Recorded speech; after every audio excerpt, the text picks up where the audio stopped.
Welcome to this lecture on transition metal organometallic chemistry from principles to applications.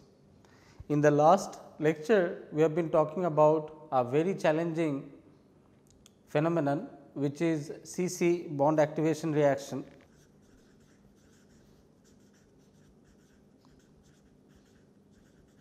And we have looked into CC bond activation reaction in the pretext of CH bond activation or HH bond activation. And what we had seen is that CC bond activation reaction is very challenging as compared to the other kind of bond activation reactions. We have also discussed about the reason for CC bond activation reactions being more challenging than CH and HH bond activation reactions. We have also looked into the mode of action of various CC as well as CH and HH bond activation reaction. What we have done in the previous lecture is also we have drawn a parallel between cyclopropane ring and alkene, and what we had seen that for the CC bond activation in a cyclopropane ring which is given over here as opposed to a CC bond activation in a alkene where it has a alkene has a double bond. What it was shown that this ligand to metal sigma donation affects the sigma bond of the cyclopropane, which is sort of bent because of the orientation of the orbital, whereas a similar composition of CC bond activation between a metal orbital and the pi cloud of an olefin does not affect the sigma bond, which sort of remains untouched, whereas it does affect the pi bond.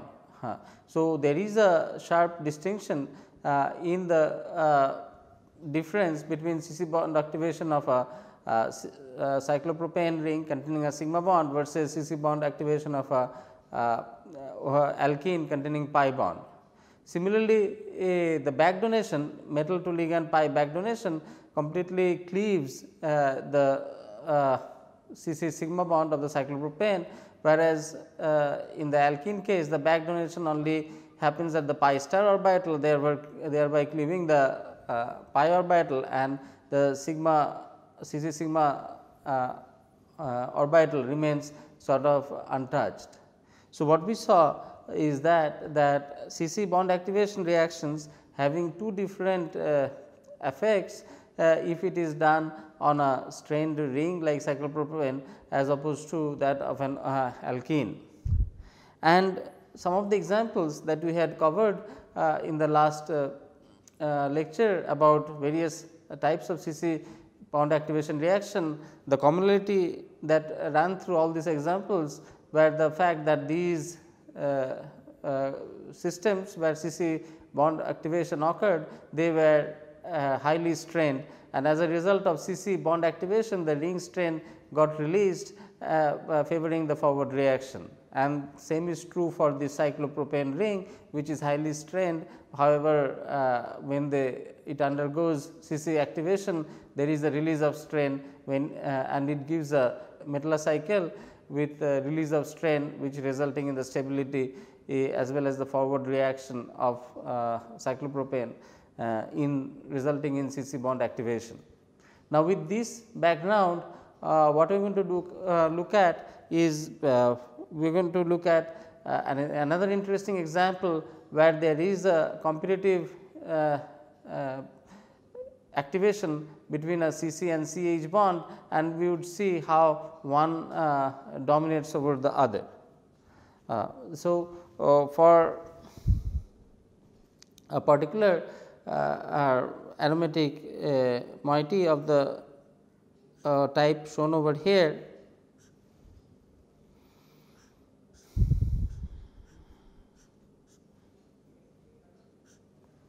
it has a 3 methyl group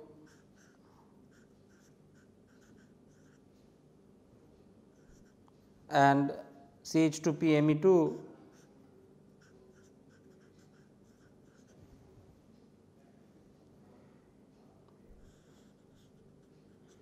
this reacts with rhodium chloride PET3 whole 3 at 150 degree centigrade, resulting in a loss of PET3 and undergoing a CC activation, giving the corresponding CC activated product.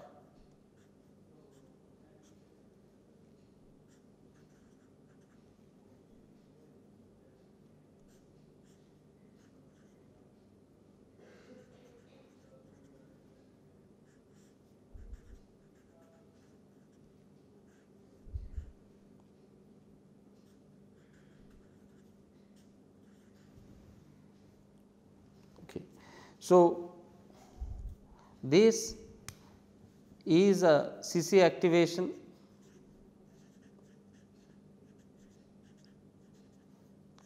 occurring as the methyl bond or CC bond between this benzene ring and the methyl gets cleaved, oxidatively add to this rhodium. So, one is over here, the other is over here, and this is the CC activated product. This as CC activation is very challenging, the reaction is carried out at a very high temperature of about 150 degree centigrade. So, this shows that how challenging the CC activation is. Now, as mentioned that there is always a competition between CC as well as CH activations, primarily for the fact that CH bonds outnumbers CC bonds, and in this case too is no different, and that the CH activation is also observed. So, this molecule reacts with the catalyst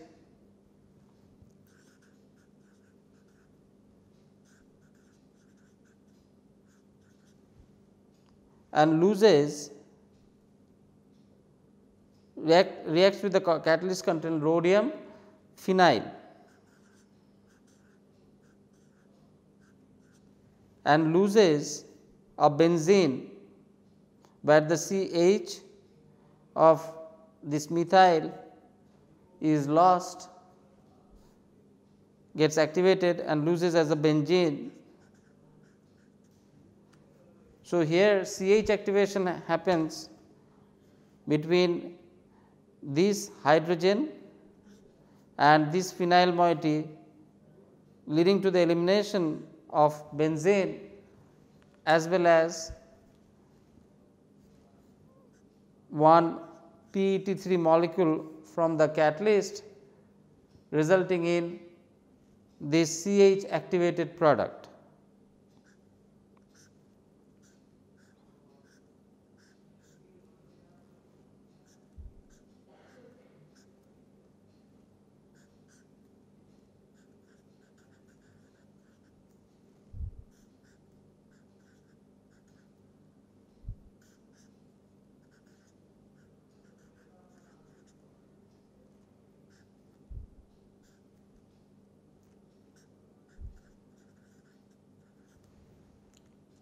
So, what one sees over here, that in this case the methyl CH has undergone activation, resulting in formation of benzene along with this CH2 rhodium bond. So, here is an example of CH activation. Proceeding with a complex which is phenyl rhodium triethyl phosphane, and in the CC activation we had chloro rhodium triethyl phosphane. The only difference being this chloride is replaced by a phenyl moiety for the CH activation reaction. this undergoes, this CH activated product undergoes HCl oxidative addition at very low temperature, giving the oxidatively added product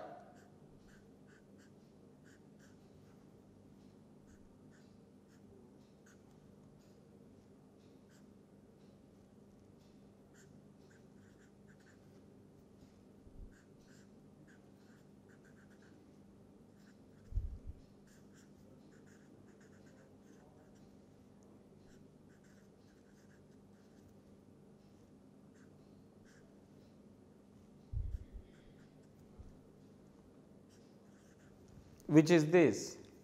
So, HCl is added on this CH activated rhodium 1 compound, giving the rhodium 3 compound, which at 100 degree centigrade completes the cycle, and this hydrogen protonates and gives back the CC activated product. So, this is a very nice demonstration of how the same product which is obtained by CC activation under very high temperature can also be competitively obtained by more favorable CH activation followed by oxidative addition, and heating oxidative addition product finally would give this CC activation product. So, to note here is that the protonation of this methyl, subsequent cleavage of this results in the rhodium methyl group, which were obtained by direct by CC cleavage. So, this work was done by Milstein, and this is a nice demonstration of arriving at the same product by two different pathways. Now, if one looks at the oxidation state, here the rhodium is in +1 oxidation state, and this is a 16 valence electron complex. In the oxidatively added product, rhodium is in +3 oxidation state, and it is 18 valence electron compound, and this is what one expects if the oxidative addition of CC bond occurs. Similarly, this compound pH rhodium triethyl phosphine, rhodium is in +1 oxidation state, and it has a 16 valence electron. In the CH activated product, rhodium is still in +1 oxidation state, and it still has 16 valence electron. That is because the CH activation has happened over two molecules. One is this, the other is the phenyl group leading to the elimination of benzene, and similarly the oxidative addition of HCl results in this rhodium 3 compounds having 18 valence electron, which rearranges on heating to give this CC activated compound. So, this is a nice demonstration where two pathways can be utilized, that is CC activation as well as CH activation followed by other, to obtain this CC activated product by two different means. Now, the reason for higher harsher condition for obtaining this CCA activation comes from the fact that carbon carbon bond or methyl benzene bond in toluene is more difficult to cleave than a benzene hydrogen bond. For example, if one looks at the bond dissociation energy of C6H5 CH3, bond dissociation energy is 427 kilojoule per mole, whereas that of benzene C6H5H, the corresponding bond dissociation energy is much lower at 368 kilojoule per mole. So, these explains the difficulty that we had observed in CC bond activation reaction in our earlier example. Now, we come to an very interesting topic with regard to this activation chemistry, and these are a set of compounds which has very interesting properties, and these are called transition metal perfluorocarbon sigma complexes. Now,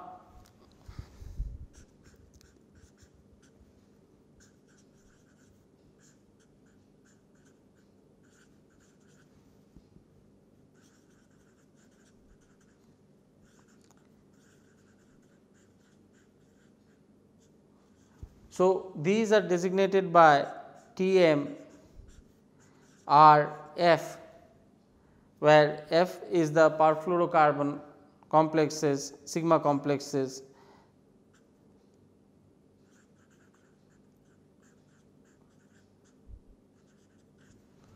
Now, one may think that these are quite related to the other transition metal alkyl, sigma alkyl complexes that we have already discussed, but the point to note is that even though structurally transition metal sigma alkyl complex is very much resemble transition metal perfluoro alkyl complexes, but there is a tremendous difference in their reactivity and properties, and that leads us to study these transition metal perfluoro sigma alkyl complexes in greater details. To illustrate my point, for example, for this molecule CF3 cobalt tetracarbonyl in comparison to CH3 cobalt tetracarbonyl, they may look isostructural and they may look that they would be behaving similarly. The only difference that one observed is that CH3 has been replaced by CF3, rest of the molecule remaining the same, and property wise it is seen that there is a significant difference in the property. For example, this molecule can be distilled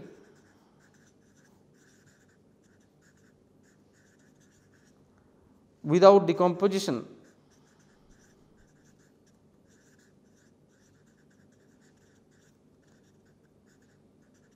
at 91 degree centigrade, whereas the simple alkyl counterpart is very unstable and decomposes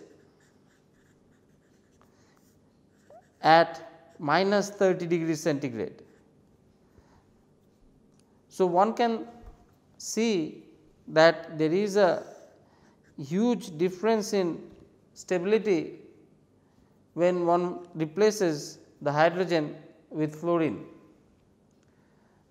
and that is why the interest in perfluoro transition metal alkyl complexes arises from. So, even though these complexes are very much structurally similar to the transition metal alkyl complexes, their properties are significantly different, and that is what makes them interesting to study vis-a-vis these transition metal alkyl complexes, to understand why and how they behave differently from their related transition metal sigma alkyl counterparts. So, with this in mind, we are going to discuss in more detail the bonding, reactivity and their preparatory procedures that are in place for this transition perfluorocarbon complexes, and compare them with the examples which we had covered for transition metal sigma alkyl complexes, just to see how these differences arise from. Now, by comparing the two examples, what we had seen that transition metal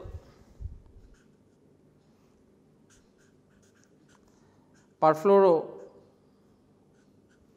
alkyl complexes are more robust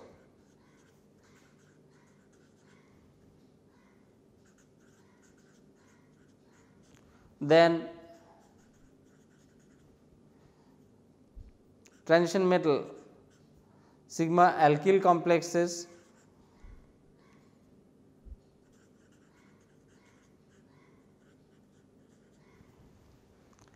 and the reason for this is interesting in the sense that because of high lattice energy of metal fluorides, it may seem that transition metal perfluoro alkyl complexes are less stable. However, the stability has other components as well, which arises because of interactions between the transition metal and the perfluoro alkyl moiety, and what it transpires is that this transition metal perfluoroalkyl compounds have greater bond dissociation energy than transition metal alkyl compounds,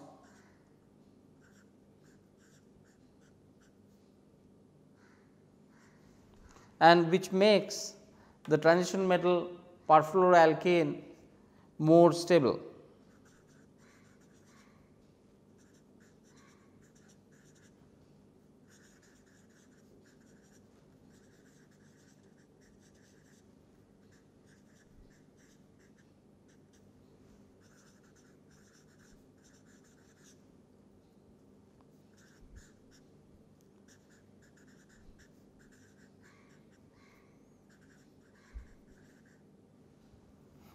So, what we have discussed or in this lecture is that these transition metal alkyl perfluoro compounds behave differently compared to transition metal sigma alkyl complexes.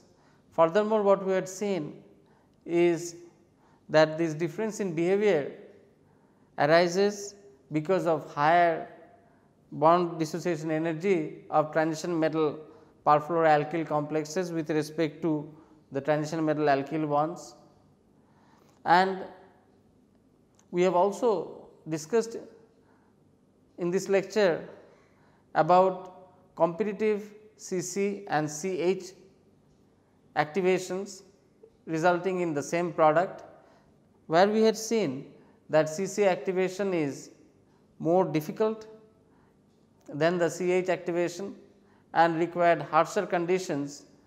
However, if these two activations can be judiciously applied on a particular system by varying different reagent as well as reaction conditions, one can steer these two activation reactions towards the same product, and this was finally demonstrated by a seminal work by Milstein, which we had also discussed in this lecture. So, with this I would conclude this lecture, and we will take up the next lecture looking at more details at this transition metal perfluoroalkane interaction, looking at the source of their extra stability by looking at the interaction that occurs between the transition metal and the perfluoroalkyl group, and then we would also discuss the various synthetic procedure available for synthesizing these complexes, and in the next lecture. Till then, goodbye, and hope to see you in the next lecture. Thank you.